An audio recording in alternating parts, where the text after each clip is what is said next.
Muy buenos días, muy buenas tardes. Les damos la bienvenida nuevamente a una nueva sesión del ciclo Hermosillo Dialoga que organizan el Instituto Municipal de Cultura y Arte, el IMCA, de la ciudad de Hermosillo, en el estado de Sonora, en México, en colaboración con Transit Projectas. Se trata hoy de la tercera sesión del ciclo, que lleva por título Cultura para la resiliencia social y la convivencia plural y pacífica ante la violencia. Como saben, si han estado en alguna de las sesiones anteriores, este ciclo busca promover una reflexión sobre la cultura y el desarrollo, abordando varias de sus vertientes o aspectos concretos y situando esta reflexión en relación con el alcance de los Objetivos de Desarrollo Sostenible, los ODS, incluidos en la Agenda 2030 de las Naciones Unidas, y situando también esta reflexión en conexión con el ejercicio de los derechos culturales de todas las personas, recordando que el derecho a participar en la vida cultural y los derechos culturales forman parte de los derechos humanos que contribuyen a la dignidad de las personas. Si en las jornadas anteriores hemos abordado de entrada los derechos culturales y ayer el vínculo entre patrimonio, memoria comunitaria y empoderamiento, hoy nos detendremos en la reflexión sobre cultura, resiliencia y convivencia y también en las relaciones que existen entre la cultura y la violencia.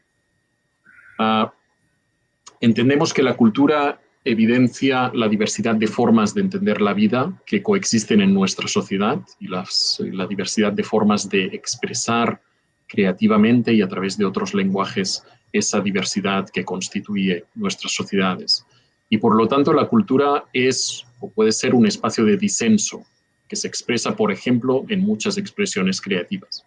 Pero la cultura también puede ser el espacio donde negociar aquello que tenemos en común y favorecer una convivencia que se sostenga en el respeto y en la apreciación de la otredad y en una relación con la diferencia que no se base en la violencia. Se trata de cuestiones fundamentales cuando pensamos en las políticas y la gestión cultural y en la forma en que la cultura se relaciona con los retos a los que se enfrentan nuestras sociedades hoy en día. Y por todo esto, por esta centralidad, por el aspecto estructural de esta reflexión, era inevitable que en este ciclo dedicáramos una sesión a estas cuestiones. Para tratar estas cuestiones justamente contamos con dos personas que han abordado la relación entre cultura, violencia y resiliencia, tanto en sus reflexiones como en la práctica profesional desde cargos muy importantes en sus ciudades y país. Por un lado, es un placer dar la bienvenida a Clarisa Ruiz, quien estudió filosofía en la Universidad Nacional de Colombia y en la Universidad Sorbona de París. Tiene una maestría en Desarrollo Educativo y Social del Centro Internacional para el Desarrollo Educativo de la Universidad Pedagógica Nacional. Es autora de varios libros para niños, algunos de los cuales han tenido reconocimiento internacional.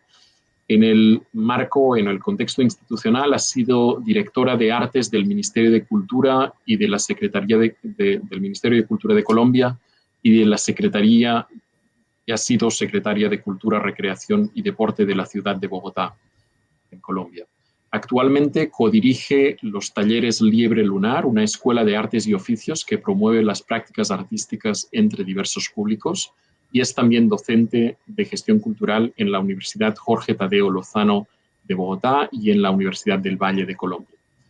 Y es también un placer para mí dar la bienvenida a Jorge Melguizo, que es comunicador social y periodista, que trabajó entre 2004 y 2010 en la Alcaldía de Medellín como gerente del Centro de Medellín, como secretario de Cultura Ciudadana y como secretario de Desarrollo Social de la ciudad de Medellín, y que a lo largo de toda su vida ha estado vinculado a proyectos sociales de transformación de la ciudad de Medellín, así como a múltiples iniciativas de construcción de lo público desde la cultura, la educación y el hábitat, a múltiples niveles, desde agrupaciones barriales y ONGs hasta la administración pública.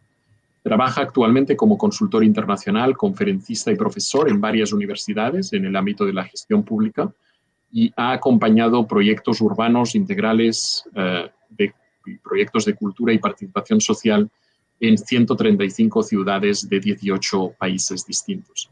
También forma parte de numerosas redes, grupos e iniciativas sobre cultura y participación ciudadana en Colombia y a nivel internacional.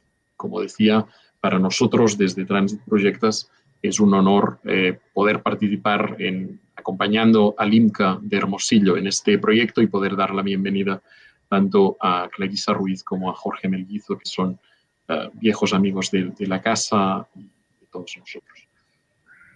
Y como hemos hecho en los 2 días anteriores, o sobre todo como hicimos ayer, la metodología va a ser similar, de conversación entre Jorge y Clarisa, y puntualmente vamos a ir introduciendo varias cuestiones. Quería empezar comentando, dado que hoy contamos con 2 ponentes procedentes de Colombia y viendo los acontecimientos de los últimos días y justamente pues, dada la temática que vamos a abordar hoy, pediros cómo estáis viviendo la situación de estos últimos días en Colombia, cómo os encontráis vosotros y bueno, empezar un poco la reflexión a partir de la vivencia personal y de lo más inmediato. Comienza. Gracias. Bueno, primero que todo quisiera agradecer mucho esta invitación. Siempre pues estar en contacto con México y con una población mexicana pues resulta siempre como muy fraternal para uno, y la mediación pues de nuestros amigos de Barcelona, a Diana Reyes y su Instituto IMCA por esta invitación. Y pues sí, obviamente resulta una coincidencia muy diciente y nos llena de reflexiones el que hoy seamos nosotros, los colombianos, que estamos viviendo momentos muy fuertes desde hace 15 días en nuestro país, por las manifestaciones, por las protestas, por que se han llegado pues a ser también causa de muerte, de desaparición, de heridos en las calles. Entonces, pues, somos olas del mismo mar, aquí estamos, y creo que el mundo entero necesita reflexiones como esta, que sigamos pensando cómo el arte, la cultura pueden tener una incidencia en sociedades más justas, más equilibradas. Pues en Colombia, aquí hoy en día hay paro total en el país, todas las ciudades, el paro es generalizado, y de todas maneras, ayer comenzaron unos diálogos un poco más claros, porque el gobierno ya reconoce pues que hay una negociación que se tiene que hacer. La situación ahorita, y ligándola un poco a nuestra conferencia, a nuestra charla de hoy, pues pensaba yo en la palabra emergencia, ¿no? En la necesidad de que estamos haciendo cartas para los escritores de la literatura infantil, o estamos viendo qué pasa en otras ciudades con estudiantes que tenemos en el Pacífico, o que están en otras regiones del país. En medio de eso yo pensaba en esta charla y en los fondos de emergencia y en el qué hay que hacer o en cómo podemos ayudar. Y la palabra emergencia me parecía muy importante en su sentido también, no solamente de una ruptura y algo sino en el sentido de que emergen voces que estaban silenciadas, emerge aquello que estábamos como en una latente y que todo el mundo sabe que está ahí en una ciudad, en una sociedad muy desigual, y en una sociedad donde pues la crisis de la pandemia ha pegado, como en todos nuestros países, muy duro. Somos en este momento 42% de nuestra población ha quedado en la pobreza, con un aumento casi del 15%, 25% está en pobreza absoluta, o sea que esos índices son críticos y han retrocedido. Se dice que una década, pero realmente pues creo que hay que pensar que es mucho más. Y pues en este momento hay más de 10 millones de jóvenes en desempleo, el 22% de la población ha aumentado la tasa de desempleo y tenemos una toda otra serie pues de problemas que ya venían y que ahora se han agudizado lamentablemente. Entonces pues esa emergencia hace que no, una sociedad no los pueda seguir siendo negligente o tratar de hubo pues realmente como un florero de Llorente, se dice acá. Entonces, en esos problemas emergentes me parece que también está el de la desigualdad cultural, ¿no? No puede, hay que también decir que en la cultura, a pesar de 30 años en Colombia o más, casi 40, de políticas culturales que han trabajado en la democratización de la cultura, ¿no? Pues todavía nosotros tenemos que reconocer y tenemos que trabajarlo, que hay injusticia cultural también, ¿no? Prueba de ello y hay muchas, digamos, discusiones en este momento. Hay pues no más sino la estatua de Jiménez de Quesada en el centro de Bogotá fue abatida por los indígenas Musac.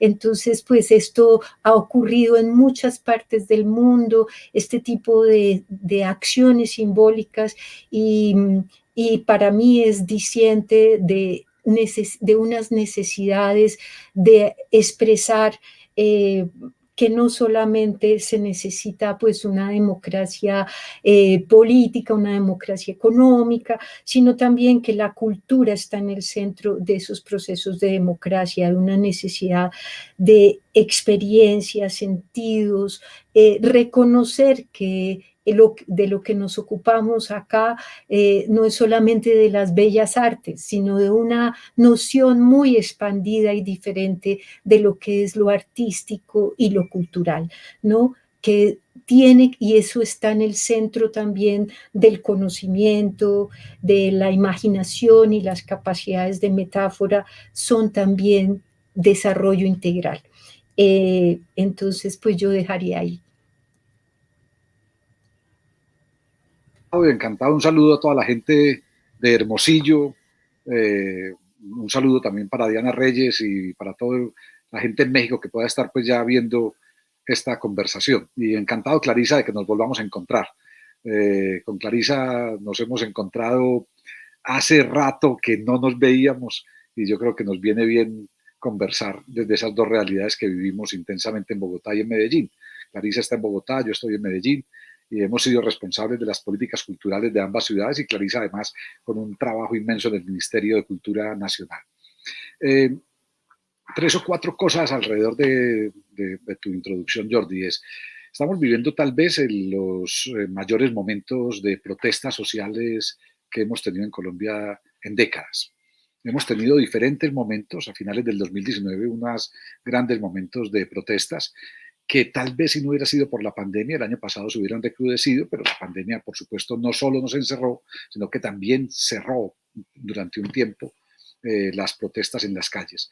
Pero desde el 28 de abril estamos viviendo las mayores protestas en cantidad y en calidad.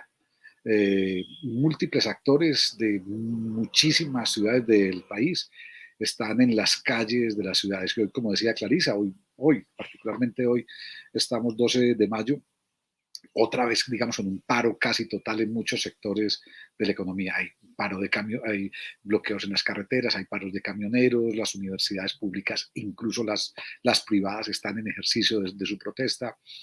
Hoy hay paro de taxistas en varias ciudades. En fin, el país tiene hoy muchos movimientos, movimiento campesino, las comunidades indígenas del sur del país, y yo creo que estas protestas, y para meternos ahora en la conversación, son para mí un gran hecho cultural. Cuando decimos que la cultura debe ser un espacio de transformación, yo creo que las protestas se convierten en un canto de dignidad, las protestas se convierten en una posibilidad de pensarnos como una sociedad diferente, y las protestas se convierten también en una posibilidad de mirarnos en los otros o de empezar a construirnos en los otros. Una protesta, además, uno de los eslogan, una de las frases que más se ven en las protestas es: un país que en medio del peor pico de la pandemia, porque es adicional a eso, no habíamos tenido en Colombia, en las grandes ciudades, en Cali, en Bogotá, en Medellín, no habíamos tenido un peor momento en las cifras de contagio, de ocupación de hospitales, de ocupación de UCI, en Bogotá el 95%, en Medellín en el 98% hoy desde hace 3 semanas. No habíamos tenido un peor momento de ocupación de UCIs, de unidades de cuidados intensivos y de hospitales, y peor momento de contagio y peores momentos de muertes. Ayer hubo más de 400 muertes en Colombia por el COVID. No habíamos tenido desde marzo del 2020 hasta hoy el peor momento de la pandemia. Estamos en el peor momento. Y en pleno peor momento, las calles están llenas, intentando, por supuesto, solo intentando tener medidas de bioseguridad entre los manifestantes, pero sabemos que eso es casi imposible. Y una de las frases que más se repite en las protestas es: un pueblo que en medio de la peor pandemia decide manifestarse es porque le tiene más miedo al gobierno que al virus. Y yo creo que eso también es un hecho cultural. Mire, creo que la pandemia, el encierro, también nos hizo ver que muchísimas de las situaciones que estaban instaladas económicamente, socialmente, culturalmente, tenían que ser removidas. Y la cultura tiene que servir para remover muchas de las cosas que están instaladas en lo humano, en lo social, en lo colectivo. Entonces uno piensa que en el país, y podríamos hacer el paralelo México y Colombia, somos dos sociedades muy similares en nuestras debilidades, en nuestras amenazas. Podríamos decir que además de la pandemia del COVID, ya aquí en Colombia hemos vivido durante años la pandemia de la pobreza, la pandemia de la inequidad. Esas cifras además que nos cuenta Clarisa, o sea, 21 millones de personas en Colombia de 50 millones de habitantes viven hoy en pobreza monetaria. O sea, es una cosa increíble, es una barbaridad. Hoy la mitad de la población en Colombia, casi la mitad de la población en Colombia solo tiene para 2 comidas diarias máximo. Es decir, es una situación durísima, pero además todo eso se traduce en los demás aspectos de la vida humana y de la vida social. Entonces, vivíamos una pandemia de la pobreza, vivíamos una pandemia de la desigualdad, vivíamos una pandemia de la corrupción. El florero de Llorente, como dice Clarisa, y le decimos florero de Llorente porque el 20 de julio de 1810 nuestro primer momento de independencia surgió porque unos criollos colombianos nacidos acá se fueron a pedir prestado un florero a un español, Llorente, y el tipo no se los prestó, se armó el despelote, el florero, en fin, bueno, y eso, entonces siempre cuando decimos la gota que rebasó el vaso, decimos aquí en Colombia el florero de Llorente, o sea, el detonante fue una reforma tributaria que el presidente Iván Duque presentó al Congreso con un cinismo total, porque era la certeza de que a pesar de toda la situación durísima económica de los millones de colombianos, el Congreso le iba a aceptar, porque tienen las mayorías en el Congreso, le iba a aceptar ese proyecto. Pero las calles tumbaron la reforma. Hace 10 días el presidente retiró la reforma tributaria, el domingo de la semana antepasada. Luego al día siguiente se cayó el ministro de Hacienda, aunque el viceministro, que había sido corresponsable, cayó para arriba, porque al día siguiente lo nombraron ministro de Comercio Exterior. Hizo un enroque el presidente y trajo el ministro de Comercio Exterior al ministro de Hacienda. Debo decir que me gusta el ministro de Hacienda hoy. Me parece que es un tipo sensato, un tipo inteligente, y esperemos que salga con mejores cosas. Ya hizo anuncios la semana pasada frente a 6 puntos muy neurálgicos de la reforma tributaria al quitarlos, y esperemos entonces que se construya otra cosa. Pero el presidente también solo ayer, solo hace un par de días, empezó a reconocer las protestas, empezó a reconocerlas como un hecho social. Porque hasta hace un par de días el discurso del presidente, el discurso del fiscal general de la nación, el discurso de muchos medios de comunicación era: las protestas están aupadas por el Ejército de Liberación Nacional, una guerrilla que queda en el monte, por las disidencias de las FARC, de los 13.000 guerrilleros de las FARC que se hicieron parte de la negociación del acuerdo de paz. Hay unos 1.000 en disidencia en el monte, otra vez como guerrilla, ligados a negocios también de tráfico ilegal de drogas, y se decía, el presidente y el fiscal decían: estos son unos terroristas, unos vándalos, en fin. Y para mucha gente, para algunos de la sociedad, entre ellos el expresidente Álvaro Uribe y su partido, el Centro Democrático, pues una total negación del sentido amplio de las protestas. Cuando lo que estamos viviendo en las calles, Jordi, amigos de México, amigas de México, es un gran hecho ético y un gran hecho estético. Es un canto de dignidad, pero es además también unas protestas que están siendo de música, de alegría. Hoy mismo hay en Medellín unas protestas bellísimas de los artistas. Mañana hay convocada una gran manifestación de artistas de todo tipo. La semana pasada 200 músicos se reunieron en lo que en Medellín llamamos el Parque de los Deseos a cantar El Pueblo Unido Jamás Será Vencido a punta de violines, y la directora es la que citó, una directora de orquesta joven, pasó en 5 días de tener 1.000 seguidores en Twitter a tener 30.000. En fin, son protestas que tienen en el arte y que tienen en la cultura una de sus posibilidades. Pero decía, además de la pandemia del COVID, la pandemia de la desigualdad, la pandemia de la pobreza, la pandemia de la corrupción y también la pandemia de las violencias, que son pandemias que tenemos en México y que tenemos en Colombia. ¿Cómo rompemos esas otras pandemias? Así como decimos que el COVID, pues hoy las vacunas, una u otra, sirven no para evitar el contagio, sino para minimizar los efectos. ¿Cuáles son las vacunas que podríamos poner, inocular en nuestra sociedad colectivamente para minimizar por lo menos los efectos de las violencias, los efectos de la corrupción, los efectos de la desigualdad, los efectos de la pobreza? Y yo hace un tiempo, incluso en una charla que hice con ustedes también desde Transit, decía que la cultura tiene que ser un antídoto contra todas estas otras pandemias, un antídoto contra la indiferencia. Yo creo que esto suena extraño. Yo hice un artículo hace 8 días en mi Facebook y dije que los jóvenes, en medio de la desesperanza, se habían convertido en nuestra mayor esperanza. Entonces, en un país con una desesperanza y con muchísimas incertidumbres, esta juventud desesperanzada se ha convertido en la mayor esperanza. Y yo creo que en la construcción de la esperanza hay un hecho cultural tremendo. Cierro también esta primera parte, pues, que es casi que un saludo a ustedes diciéndoles: en Colombia estas protestas nos están llevando a preguntarnos cosas que tal vez no nos habíamos preguntado con tanta fuerza antes, y es: ¿cuál es el proyecto de sociedad que queremos? ¿Cuál es el proyecto de sociedad que tenemos? ¿Cuál es el proyecto de sociedad que podemos construir? Y un proyecto de sociedad es un proyecto cultural, básicamente, o también podríamos decirlo de otra manera. El principal sentido de un proyecto cultural es la sociedad, es la construcción de una nueva sociedad. Nos debemos en Latinoamérica el desafío, tenemos que enfrentar el desafío de ser una nueva sociedad. Y para construirnos como una nueva sociedad, el proyecto cultural es fundamental. Podríamos decir que el principal proyecto educativo que tenemos como en Latinoamérica es el proyecto cultural. El principal proyecto educativo que tenemos en Latinoamérica es el proyecto cultural. Pero también el principal proyecto cultural que tenemos en Latinoamérica es el proyecto educativo. Es decir, construirnos como una nueva sociedad, con nuevos valores, con nuevas posibilidades. Y en esos nuevos valores está la construcción colectiva. Asumir lo colectivo como una marca de sociedad. Dejar de pensarnos en el mí para los míos, en el yo para mí, para pensar en el nosotros para los otros.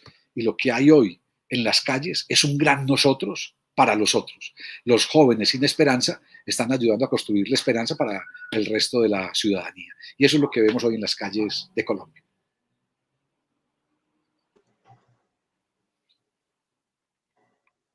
Clarisa, estás en silencio.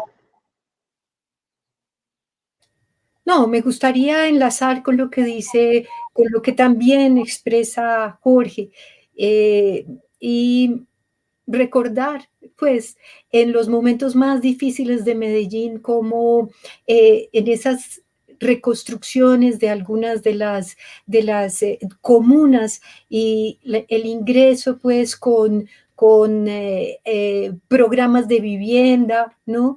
Estando en esas situaciones y ante esas emergencias siempre se hicieron planes y programas inmediatos, pero los planes de vivienda por sí solos no podían servir, ¿no? En este momento, ayer el presidente ha anunciado que va a haber una universidad gratuita para los estratos 1, 2 y 3. Esa aseveración así sola es muy dura también, porque sabemos que la universidad pública está muy disminuida, lleva más o menos unos 20 años de estar muy golpeada en Colombia, y la última década, pues los programas de ingreso a la universidad eran becas, sobre todo para las universidades privadas. Entonces, ¿cuánta gente entra? 10 de los bachilleres que alcanzan a ser bachilleres entran, solo 3 a la universidad, y hoy en día pues la deserción del sistema de educación superior es de 43%.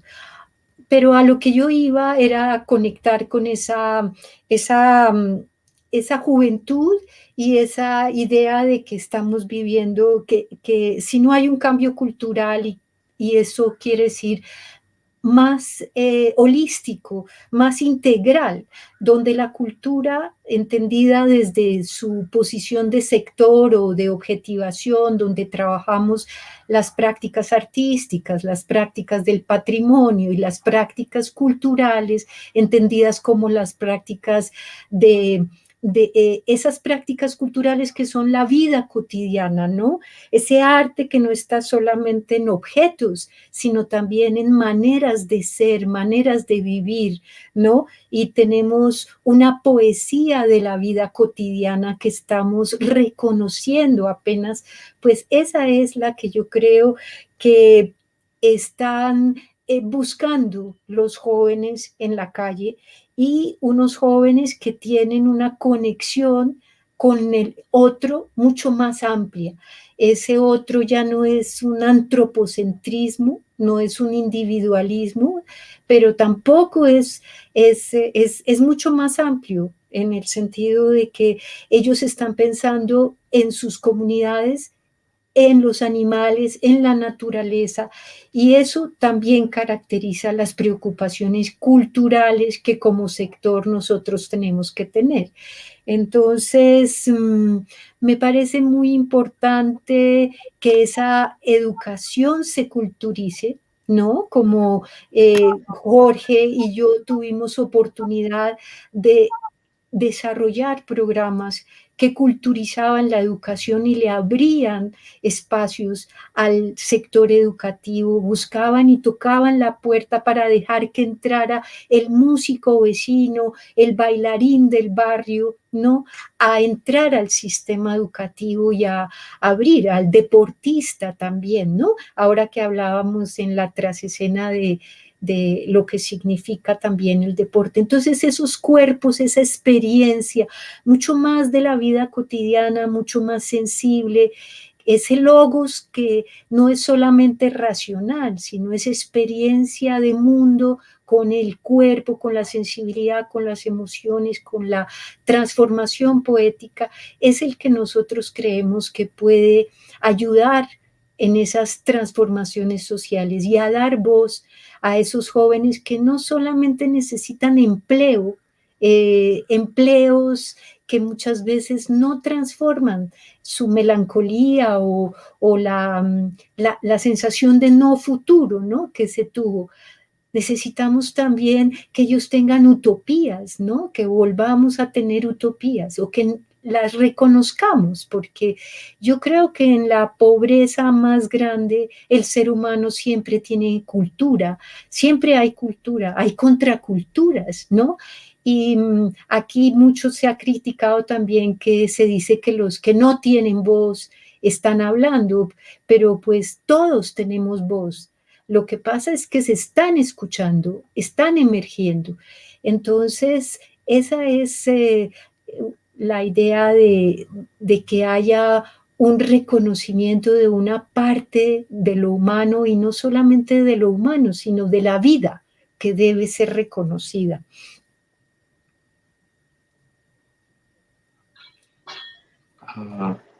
Bueno, muchas gracias a ambos por estas primeras intervenciones y por situarnos tanto en las múltiples relaciones que podemos establecer entre cultura, violencia, injusticia y también la construcción de la democracia y cómo esto se expresa en la situación actual en Colombia, pero que podemos hacer extensible a muchas otras sociedades. Y creo que, por un lado, hablaba Clarissa en la primera intervención de cuestiones como las desigualdades culturales o la injusticia que también se expresa en la cultura, es decir, entender que también en el terreno cultural hay elementos de violencia que están expresos, pero luego también cuando os referís a la situación de estos días, también hay muchos elementos de oportunidad. Cuando habláis de voces que emergen en los contextos de emergencia, cuando Jorge se refería a la protesta como un gran hecho cultural que permite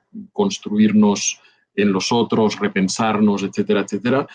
También ver ahí la cultura como un antídoto ante la indiferencia y la posibilidad pues también ahí de repensar nuestro proyecto de sociedad.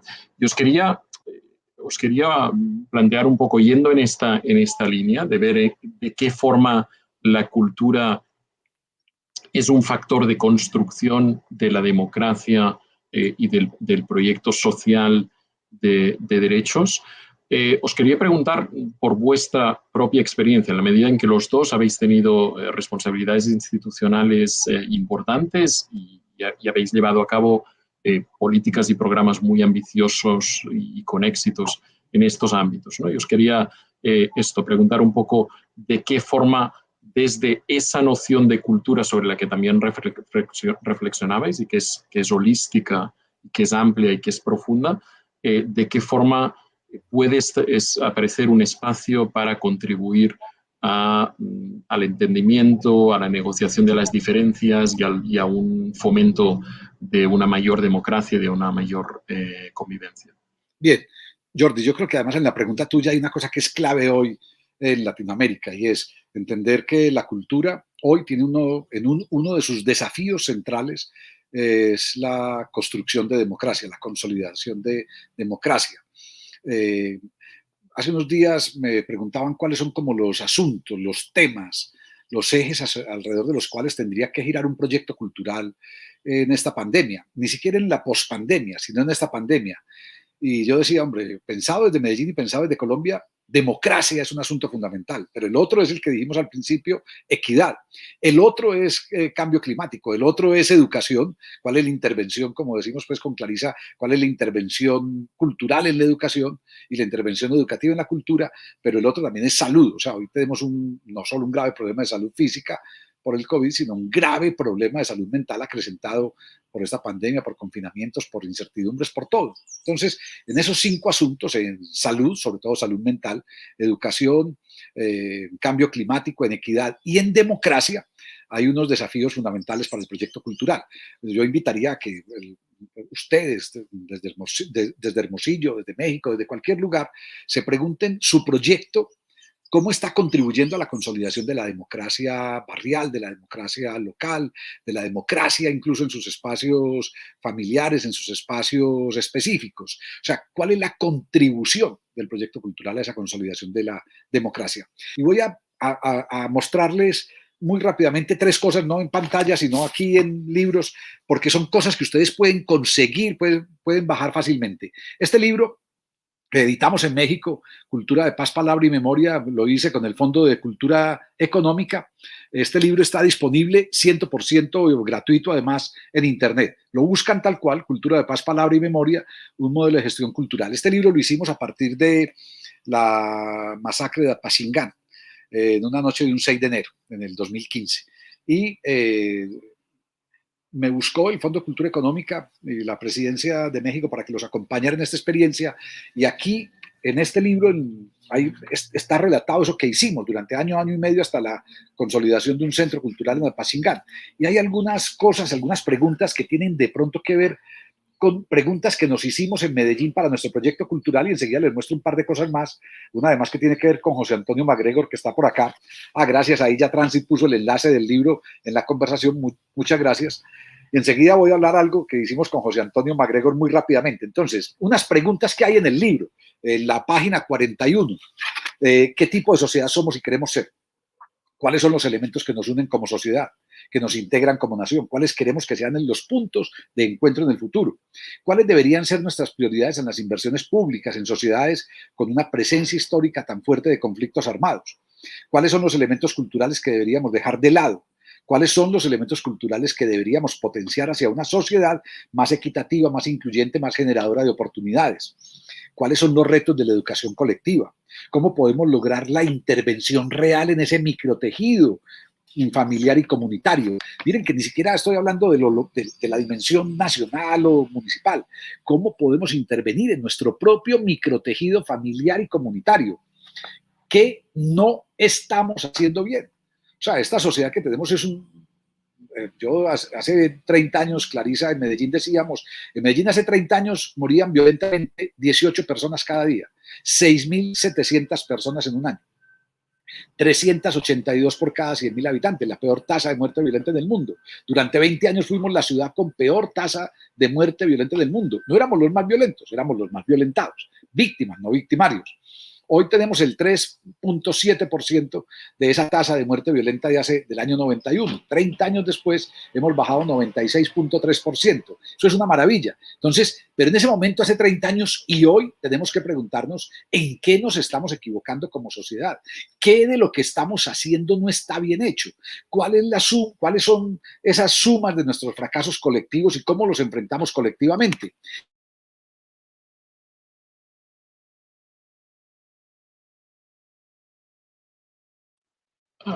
Jorge, está fallando el sonido ahora mismo. No sé. Ahí volvió el sonido.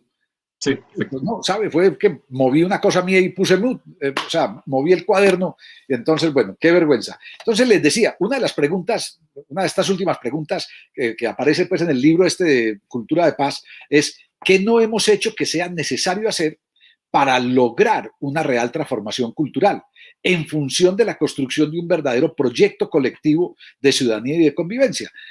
También, ¿cuáles son los valores compartidos que deberían construir nuestro proceso de vida comunitaria? Y denme un minuto, este libro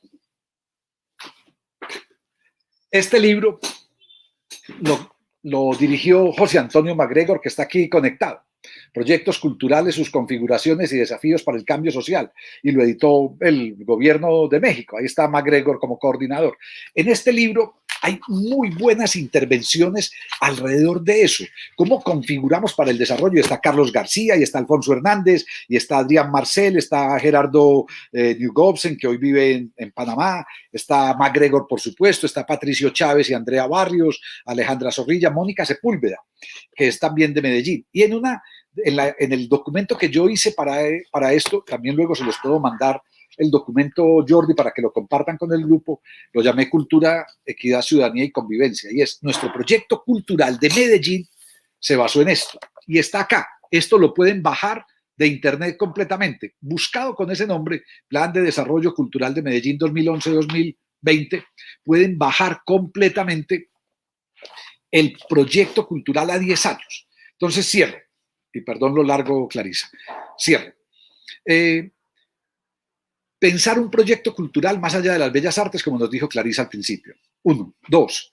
Pensar un proyecto cultural que sea pertinente para nuestra sociedad, no para otra sociedad, sino para nuestra sociedad. ¿Qué somos y qué tenemos? ¿Qué somos y qué tenemos como sociedad? Como se preguntaba Juncker Habermas hace años en la teoría de la acción comunicativa. ¿Qué somos y qué tenemos? Entonces, ¿cuál es la sociedad que somos? ¿Qué somos en Medellín? ¿Qué somos en Bogotá? ¿Qué somos en Colombia? ¿Qué somos en México? ¿Qué somos en Hermosillo? ¿Qué somos en Colima? O sea, ¿qué somos y qué tenemos? 3. ¿Cómo construimos un proyecto cultural que toque las raíces profundas de eso que somos y tenemos? y que nos ayude a transformar esas raíces profundas en otras. Más tarde, Jordi, no me dejen olvidar, le leo un pequeño poemita de una mexicana, Esmeralda Loiden, sobre los árboles, pero que tiene que ver con la sociedad, y me regalaron en Tamaulipas, que es excepcional. Y se me vino a la memoria ahora y lo busco enseguida, que está también en ese libro de Cultura de Paz. Y 4, fundamental que hoy México y Colombia tengamos siempre en nuestro horizonte de proyecto cultural la construcción de convivencia, no la construcción de seguridad. Lo contrario a la inseguridad no es la seguridad. Lo contrario a la inseguridad, lo opuesto a la inseguridad, lo antónimo a la inseguridad es la convivencia. Y la convivencia se construye con proyectos sociales, educativos y culturales. Entonces, ¿cuál es la dimensión de construcción de convivencia que hacemos desde cada uno de nuestros proyectos culturales, locales, regionales, nacionales? ¿Cómo nuestra acción cultural contribuye a la construcción de convivencia?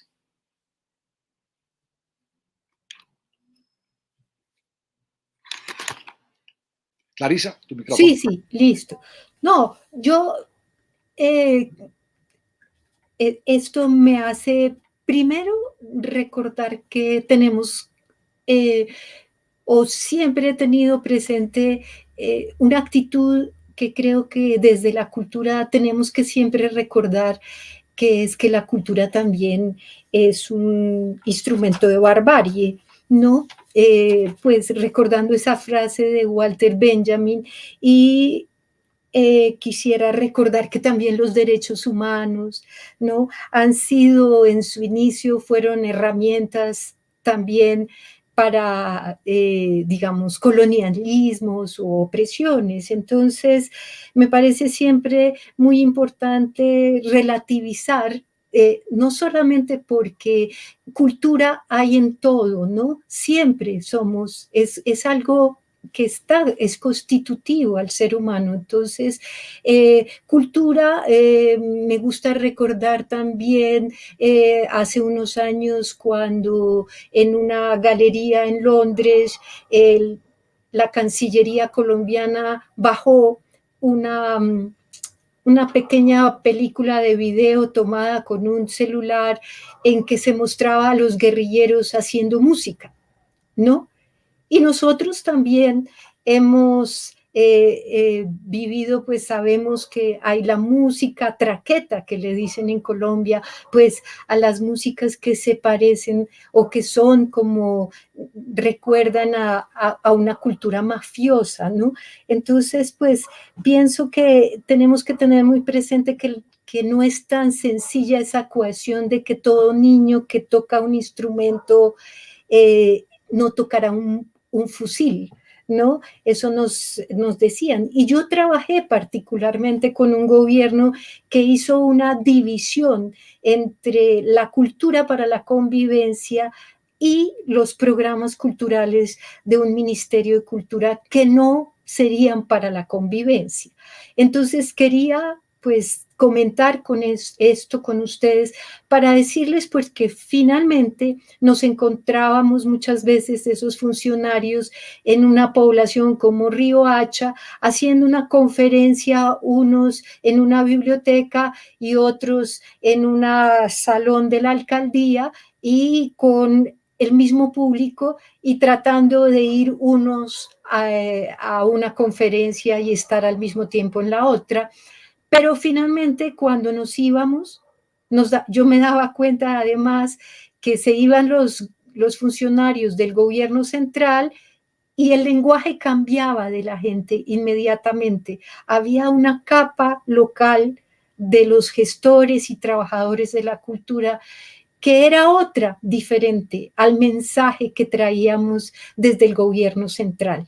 Entonces, esto para decirles, pues, que esa dicotomía entre la cultura para la convivencia y lo que es una práctica de las artes, pues, muchas veces chocaba, y lo que se volvió finalmente a fundir todos los programas en uno solo, porque toda acción de fomento para las artes y la cultura, pues es acción que va encaminada por lo menos a una búsqueda de una mejor integración de las prácticas artísticas y culturales en la población o con la población.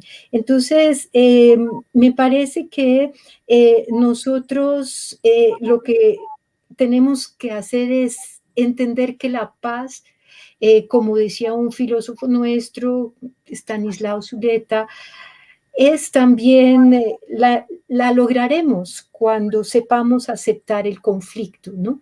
Eso es una paz de discusiones, de debates, de disensos, y esa ambición siempre de una armonía eh, no es la que busca el arte. El arte y la cultura rasgan el paraguas con el que estamos viendo el mundo y son unas hendiduras. Por eso este paro prolongado que vivimos ahora de ya 15 días empieza a transformarse en otra cosa, ya empieza a perder algunas características de ese impulso inicial y entonces empieza pues a volverse ya un diálogo político, ya empieza a integrarse más un congreso inexistente, etcétera, etcétera. Pero lo que quiero decir es que la instrumentalización de la que habíamos hablado con Jordi y con Jorge preparando esta reunión, pues no es un camino, por lo pronto no quiero decir que no tengamos instituciones que trabajen con el arte para la salud, que trabajen con el arte para la vivienda, que haya unas relaciones interinstitucionales siempre es muy importante y vivifica un gobierno realmente, ¿no? Cuando se cruzan esas sectorializaciones que no se parecen a la vida. Pero a mí me parece que realmente lo que está aquí en juego es el reconocimiento de que en la raíz del ser humano y de las cosas vivientes hay una raíz de sensibilidad, de emociones, de que es también pensamiento y que eso es lo que tenemos que cultivar. Y eso cuesta mucho, transformar un sistema educativo, inocularle, si queremos esa vacuna o ese antídoto del que habla Jorge, para mí es la capacidad primero de vivir más en proximidad, de que la gente participe y haga sus propias políticas. En segundo lugar, me parece que es muy importante en el mínimo vital que buscaban en esos presupuestos participativos, cuando nos tocó preguntar, bueno, ¿qué es lo mínimo que quiere la cultura? La gente contestó que en su canasta familiar ellos querían espacios, lugares que no necesariamente son lugares físicos, ¿no? Espacio, buscaban también formación, siempre una idea de que hay necesidad de intercambios y de diálogos, de enseñanzas que estén trabajándose, ¿no? Y eso me gusta mucho de una sociedad que siempre está dispuesta a aprender. Y después también una noción de práctica ritualizada, de la capacidad, eso que está diciendo y que dice el mundo completo, la pandemia ya no puede detener más esa necesidad de abrazarnos, de estar juntos, de tener contacto físico, ¿no? Entonces, eso es lo que las fiestas populares, los rituales significan. Esas tres cosas fue lo que la gente nos pidió que pusiéramos en los presupuestos participativos, en esa canasta familiar en proximidad. Entonces, pues pienso siempre que por eso es que nosotros insistimos en que aquello que nutre la vida de nuestras futuras generaciones o de nuestras generaciones debe estar preñado, y eso ya lo saben mucho los educadores de la primera infancia, pero después se les va olvidando y la primaria y la secundaria y la juventud ven muy distantes sus lugares culturales, sus lugares de arte, entendida de esta manera expandida. Entonces, pues me gusta mucho recordar esa imagen de los guerrilleros haciendo fiesta y haciendo música, y ver que la música per se pues no puede tampoco detener la violencia, pero tal vez una infancia criada con muchas riquezas de diálogo, porque finalmente lo que hace la música es una membrana sonora que reúne, que nos relaciona y que nos permite mantener esas relaciones a pesar de las diferencias, ¿no? Tal vez el programa que yo más quiero es el que hacía que se llamaba Debates en Paz, y trabajábamos los problemas o las cuestiones filosóficas, si se quiere, de una sociedad, la eutanasia, la reinserción de los guerrilleros, la revinculación pues a la vida social, y la tratábamos en las bibliotecas como debates, con posiciones diferentes y argumentación, ¿no? Hay algo que me hace pensar, Clarisa, Jordi, y retomo. Hay dos palabras que usaste, Clarisa, que son claves: la armonía y la cercanía. La armonía como no el objetivo para no conseguir, y la cercanía como una de las características que debería tener un proyecto cultural. Me haces pensar, hay una socióloga de Medellín, María Teresa Uribe de Hincapié. María Teresa murió hace un par de años, y ella decía que no hay que buscar la armonía, precisamente eso que vos decís, no hay que buscar la armonía. Ella decía, la armonía, nos vendieron el cuento de la armonía desde la moral cristiana, desde la moral católica, que decía amaos los unos a los otros. Ella decía, no se trata de eso, no se trata de la moral cristiana, no se trata del amaos los unos a los otros, se trata del reconocimiento de la desarmonía. Se trata del reconocimiento del conflicto como una característica de cualquier grupo humano. Es decir, no diría grupo humano y podría decir solamente humano. Yo estoy en desarmonía conmigo muchas veces. Es decir, muchas veces yo entro en contradicción conmigo mismo, entro en la desarmonía. Entonces, pero eso, mis propios conflictos políticos, ideológicos, humanos, no tienen por qué destrozarme a mí mismo, lo mismo que puede pasar con una sociedad. Incluso usaste una expresión, y te voy a joder la vida, Clarisa, porque solo dijiste hace un momento, construíamos a pesar de las diferencias. Y yo he venido diciendo, hombre, no hay que construir a pesar de las diferencias, hay que construir a partir de las diferencias. Es decir, es a partir de las diferencias que tenemos que construir. ¿Por qué no es a pesar? O sea, no, venga, vos pensás distinto, qué maravilla. Si yo solo miren un proyecto cultural, ¿qué tiene que ser? Un proyecto cultural de una sociedad tiene que ser la posibilidad de que conversemos a partir de las diferencias, de que nos reunamos a partir de las diferencias. Si yo solo me reúno, o solo converso, o solo estoy con el grupo que piensa, siente, vive como yo, eso no es una sociedad, eso es un gueto o una religión. Es decir, me meto a un gueto o me meto a una religión y todos pensamos igual. O esta gente que dice, yo tengo 59 años y me encuentro con algún amigo y me dice, no, es que yo toda la vida he pensado lo mismo. Digo, ay, pobrecito, no has leído nada, no has visto una película, no has conversado con nadie. Es decir, ratificarse en lo que pensaste y hace 30 años toda la vida he pensado lo mismo, yo creo que no es un acto de coherencia, es un acto de imbecilidad. Yo creo que la cultura nos tiene que llevar a pensar en otras dimensiones, a ver de otras maneras las cosas. Esta semana en Colombia, en medio de las protestas, hubo un hecho gravísimo que ojalá nos sirviera positivamente. Comunidades indígenas del sur del país, de un departamento que se llama el Cauca, llegaron al Valle del Cauca, departamento limítrofe, como decir para ustedes en México los estados, como si de Colima fueran pues o sea, si pasaran de casi que la separación entre Torreón y Gómez Palacio, que es ese río seco. O sea, casi que la división es exactamente igual. Entonces vinieron comunidades indígenas, entraron las comunidades indígenas del país a la ciudad de Cali, y se empezó a vivir incluso enfrentamientos entre una élite económica, armada, paramilitar, contra los indígenas. Y el hecho durísimo del enfrentamiento armado entre ciudadanos y ciudadanos generó titulares en medios masivos de comunicación en los grandes noticieros como este, titulares como este, que lo menciono solo para expresar lo que eso significa. Ciudadanos se enfrentan a indígenas.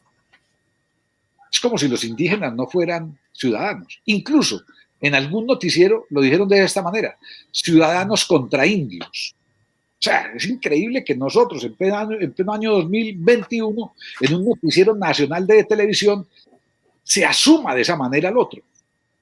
Es la falta de elementos culturales para entender eso que somos y para construir ese a partir de las diferencias. Y hay dos palabras más que usaste, Clarisa, y cierro el comentario. Bueno, de todas las palabras, hay dos palabras que me encanta, que tendrían que estar ahí presentes en todo proyecto educativo y todo proyecto cultural, que son sensibilidad y emociones. Es decir, hay que educar en la sensibilidad y hay que educar en la inteligencia emocional. Nos olvidamos de eso. Hace 4 o 5 días, unas familias familiares de estudiantes de una universidad de Medellín, universidad de élite económica, la universidad más cara de la ciudad, la Universidad de Dafit, unos padres de familia, pocos, pero hicieron una carta masiva llamando la atención de la universidad, criticando a la universidad, porque la universidad privada estaba dando espacio para las protestas de los estudiantes y porque los estudiantes, los profesores estaban dándole permiso a los estudiantes de no asistir a clase para que estuvieran en las protestas y porque los que estaban dando clase estaban convirtiendo las clases en esto, en espacios de análisis de las protestas. Entonces un padre, esta carta firmada pues inicialmente por uno pero luego firmada por otros familiares, decía: yo no matriculé a mi hijo en una universidad privada para que hiciera parte de esta otra sociedad, yo lo matriculé ahí para que fuera un capitalista convencido, Entonces yo decía, esa carta denota al menos 3 cosas y las 3 cosas son hechos culturales. Primero, un sentido de la educación asumida para esas familias como adiestramiento, como academia, y no una universidad en el sentido de construcción de pensamiento. O sea, no una universidad en el sentido de construcción de preguntas y de pensamiento crítico. 2, por supuesto, la negación que implica esa carta de familia de la autonomía de sus hijos e hijas. Es decir, a mí me daría vergüenza ser el hijo o hija de un padre de familia que manda a la universidad donde yo estudio una carta diciendo por qué a mi hijo le están dando esto. Es la falta de la autonomía, ¿cierto? Y tercero, es el concepto de que la universidad solo debe servir para la reproducción de un modelo de desarrollo, no para la construcción de un nuevo modelo de desarrollo en una sociedad que, como dijimos al principio, es de altísima inequidad. Es decir, es la falta de búsqueda de un sentido distinto a la sociedad. Y en esa falta de búsqueda de un sentido distinto a la sociedad es cuando un proyecto cultural es fundamental. La construcción, la educación de sensibilidad y la educación en emocionalidad, que además hoy están presentes en esa universidad desde hace unos 15 o 20 años, una universidad de 60 años, era básicamente una universidad técnica en carreras administrativas y financieras. Desde hace unos 20 años tiene un proyecto humano, tiene una facultad de ciencias humanas, tiene facultad de música, tiene orquestas, tiene una de las mejores bibliotecas de la ciudad, tiene una facultad de comunicación, tiene un centro de análisis político, en fin, trabaja sobre el medio ambiente. Hay una construcción distinta de la humanidad y de la sensibilidad desde su universidad. La universidad misma, el campus, es un campus universitario que es un parque, genera otro tipo de sociedad, otro tipo de dirigencia. La esperanza de esa carta es que los hijos e hijas de esas personas nunca, cuando tengan la edad de sus padres, vayan a hacer una carta parecida. Esa es la esperanza en el proyecto cultural y del proyecto educativo. Algo tendrá que haber pasado. Entonces, en ese algo que tiene que haber pasado, emocionalidad y sensibilidad. Y una tercera palabra que suma tus dos, de sensibilidad y emocionalidad. Hay que educar en la creatividad. O sea, la creatividad tiene que estar presente. Hay que educar en la creatividad, hay que desarrollar la creatividad en todos los niveles de la sociedad. Sí, yo quisiera agregar o tratar de meter aquí. Te dijimos, Jordi, que esto iba a ser difícil con nosotros dos. Que vos No, yo estoy encantado. Si me permitís, y luego dejo a Clarisa que retome el hilo, pero sencillamente porque estamos entrando en el último tramo de la sesión. Comentar a quien nos está siguiendo que ya ha habido varios comentarios en el chat, pero si alguien tiene alguna pregunta, pues podríamos formularla ahora. Recordar también que dentro de media hora vamos a seguir la conversación en el espacio de diálogo que tiene otro enlace, con lo cual si alguien quiere seguir dialogando sobre estas cuestiones y no se ha inscrito todavía, lo podéis hacer a través de la página web de Hermosillo Dialoga y os enviaremos el enlace para participar y ya está. Y entonces, a partir de ahí, nada, como ya la conversación está fluyendo, devuelvo la palabra a Clarice.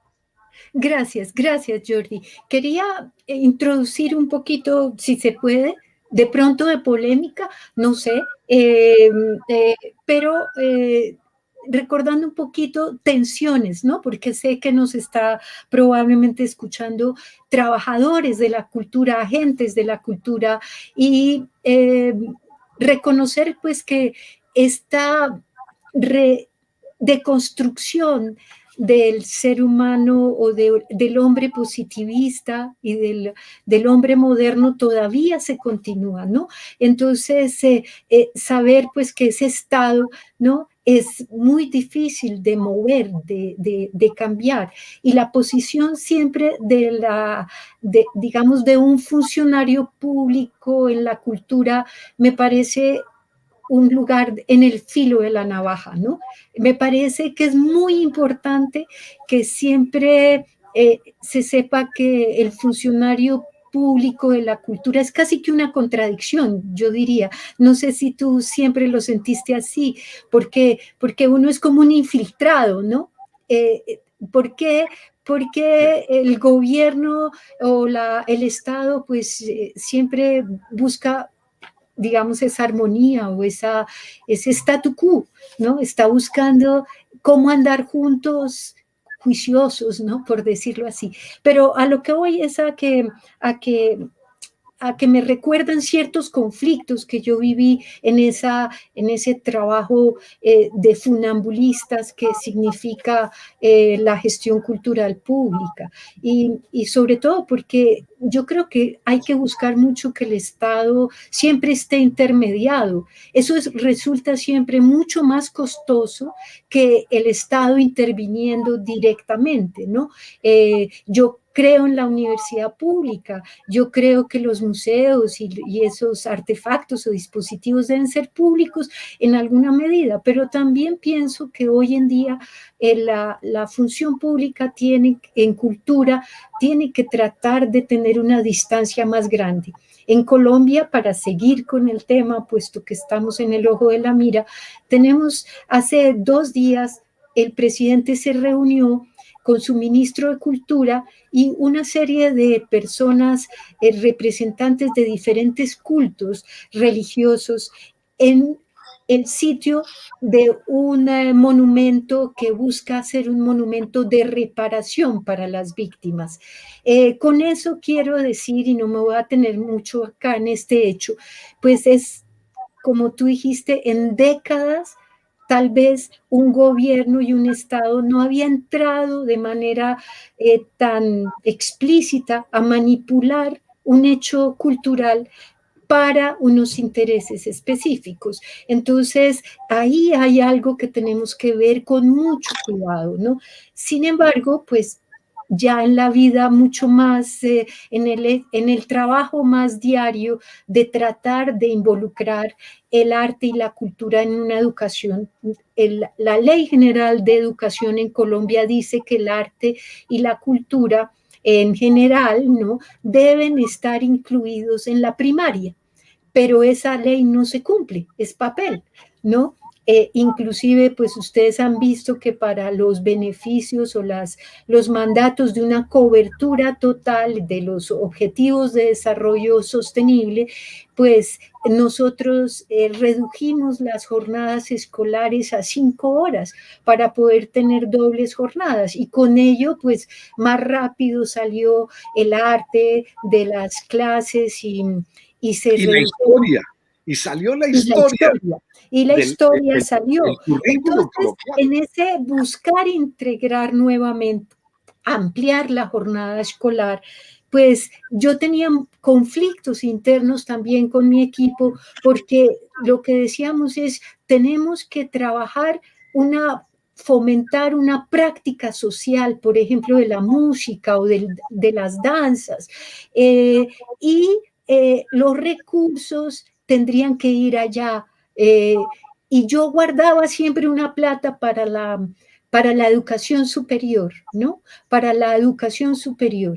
Y ahorita, pues en lo que hablas, Jorge, me recuerdas mucho en que vi cómo llegaban esas competencias socioemocionales, porque ya las pruebas PISA encontraron que a pesar de todo, los niños con las pruebas PISA más elevadas tenían una serie de problemas y es cuando integran las competencias socioemocionales. Pero el mundo sigue siendo como analítico en compartimentos, ¿no? Entonces, quisiera de todas maneras decir que hay crítica a esas competencias socioemocionales, a esa como especie de utilización de todas maneras economicista y comercial de lo que es la creatividad, de lo que es esas competencias socioemocionales. Hay otra forma y esa otra forma que es de pronto mucho más orgánica es la que nos relaciona más con el ser animal, con el ser de la naturaleza, ¿no? Y creo de todas maneras, para poner más complejidad acá y para que me ayude Jorge a tratar de explicitar lo que estoy diciendo, pues que nosotros teníamos que guardar un recurso para esa educación superior. Hoy escasamente quieren que tengamos técnicos y tecnólogos, ¿no? Entonces, yo defiendo mucho la educación superior y esos recursos destinados a que de todas maneras haya vocaciones, ¿no? De vida, ¿no? Hay muchachos que no ven otra salida que tocar y tocar y rapear, ¿no es cierto? Y cuando uno empieza a trabajar con ellos, con músicos que son sensibles de todas maneras, ¿no? Y probablemente acompañados de trabajadores psicosociales, porque no es fácil abrir ese campo a esa humanidad más completa, ¿no? Que estamos pidiendo. Pues se da cuenta que primero es muy probable que el rapero no se quede todo el tiempo en esas clases, pero uno tiene que darles fronteras más largas, como se las buscamos a nuestros propios hijos, ¿no? Entonces la política cultural es una política muy demandante, muy exigente, que tenemos que buscar, exigente para hacerla, exigente porque requiere cuadros que hayan trabajado mucho, y con ello no quiero decir que solamente expertos, ¿no? Porque es expertos y la gente en proximidad, la gente hablando con su propia voz, lo que puede construir una política cultural.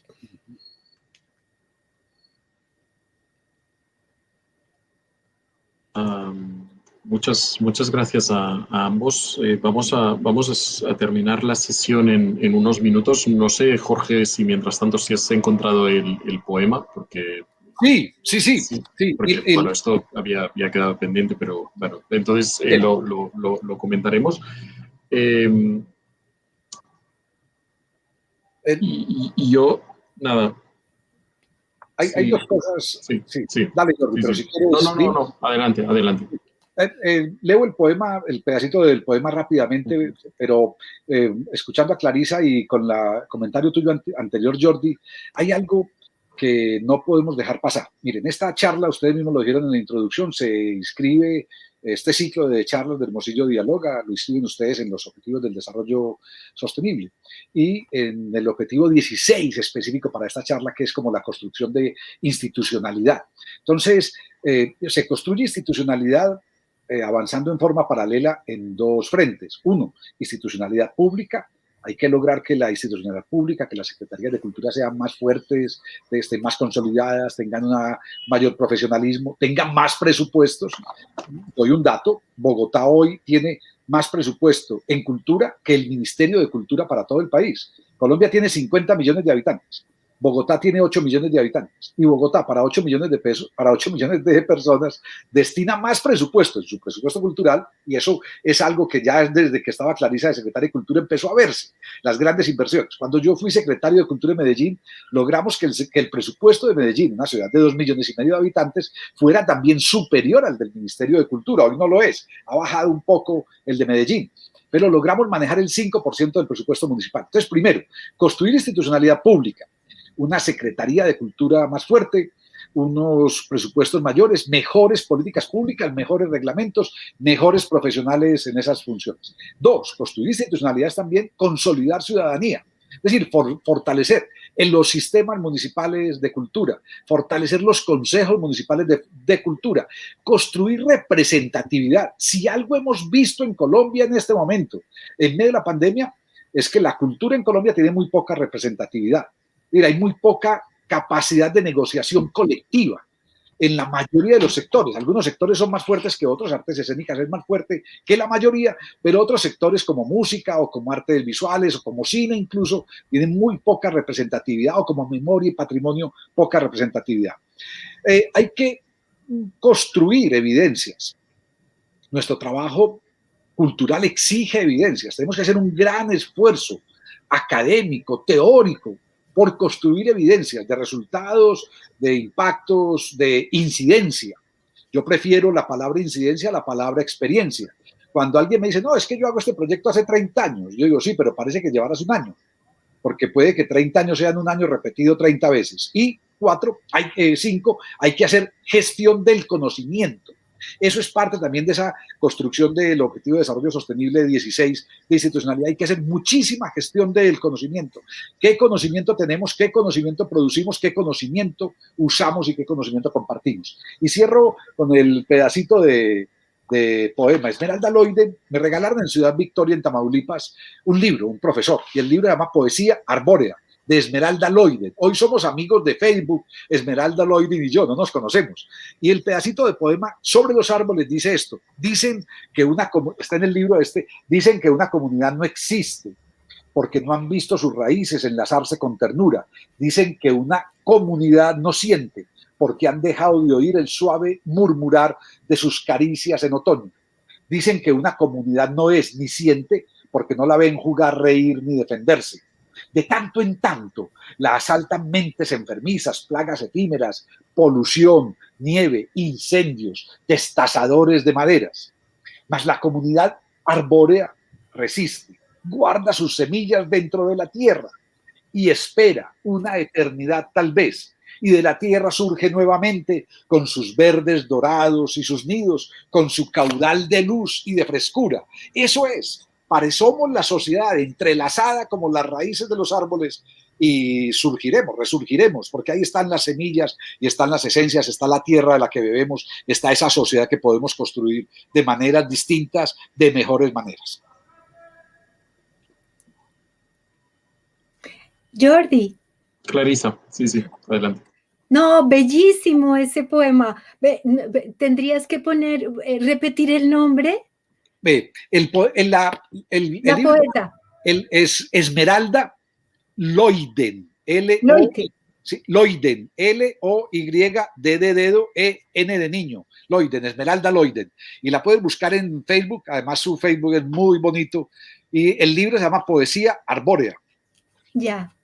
Bueno, pues, Jordi, yo también había traído unos versitos, no son versos, son reflexiones, pero mucho quisiéramos decir y compartir. Creo que el corazón se nos sale de, primero, entender que estas posibilidades de diálogo pues son de las cosas buenas de la pandemia.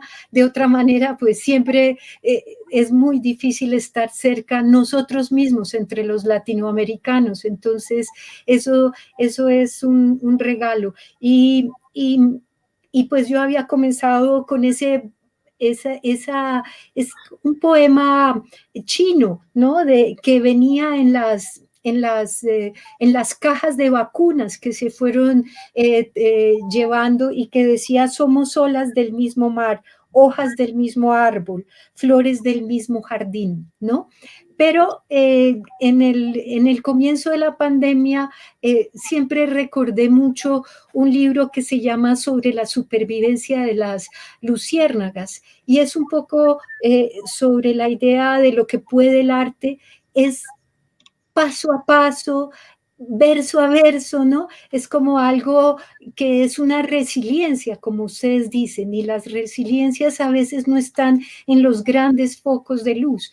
Entonces voy a leerles, es un texto de un filósofo francés que le responde a Pasolini, porque Pasolini, 6 meses antes de su muerte, él decía que ya no veía las luciérnagas, ¿no?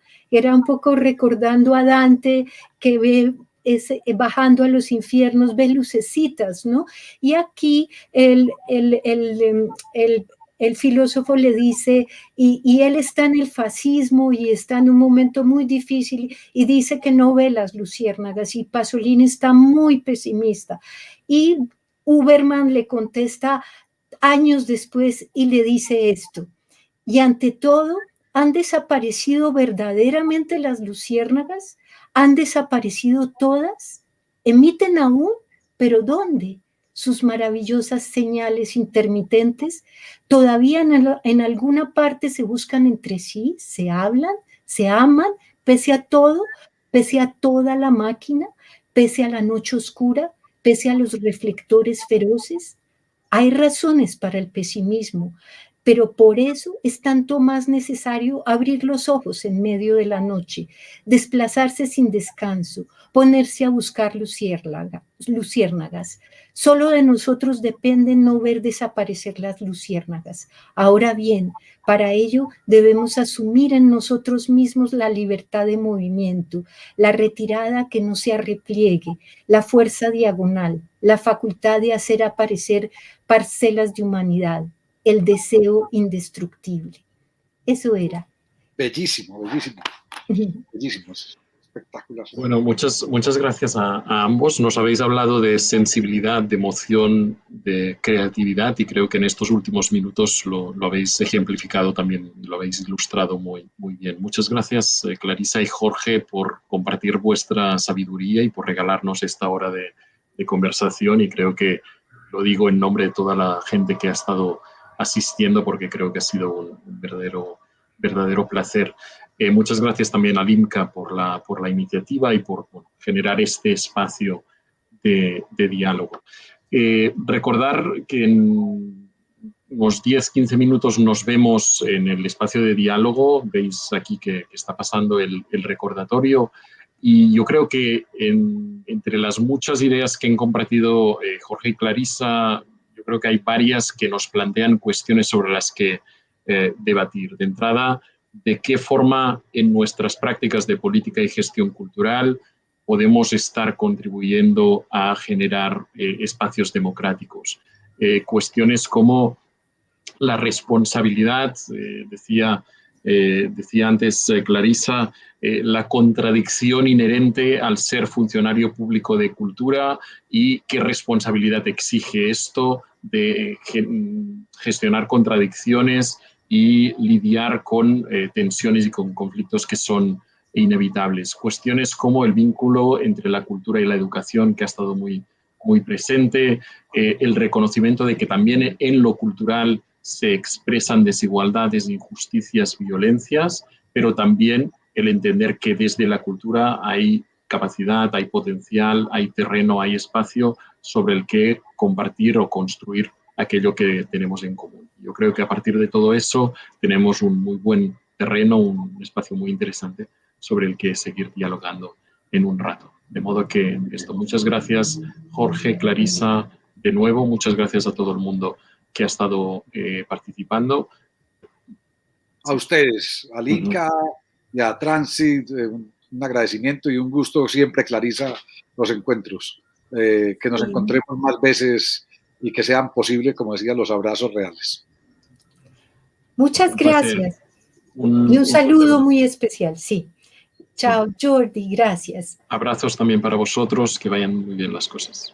Chao. Hasta pronto.